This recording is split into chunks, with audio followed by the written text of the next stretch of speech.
ഞാൻ, ചിറ്റപ്പൻ, ഇളയമ്മ മുതലായ പദങ്ങൾ ഉപയോഗിച്ചു. ഈ വാക്കുകൾ പലസ്തീനായിലെ ഭാഷയിൽ അപൂർവമാണ്. മിക്കവാറും ഇല്ല എന്ന് തന്നെ പറയാം. ഞാൻ മേരിയുടെ ഏകപുത്രനാണോ എന്നും മേരി പ്രസവത്തിനു മുമ്പും പ്രസവത്തിനു ശേഷവും കന്യകയായിരുന്നോ എന്നും മറ്റുമുള്ള തർക്കങ്ങൾ തീർക്കുവാനാണ് ഞാൻ ഈ പ്രയോഗങ്ങൾ സ്വീകരിച്ചത്. ആധ്യാത്മികമായ ദൈവികമായ ഐക്യത്തിലൂടെയാണ് എന്നെ അവൾ ഗർഭം ധരിച്ചത്.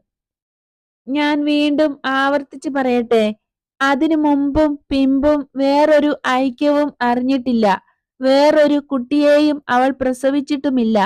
ഭേദിക്കാത്ത ശരീരം, ഞാനും അതിനെ ഭേദിച്ചില്ല. അവളുടെ ഗർഭപാത്രം ഒരു പേടകമായിരുന്നു. പരിശുദ്ധ ത്രിത്വത്തിന്റെയും അവതരിച്ച വചനത്തിന്റെയും സിംഹാസന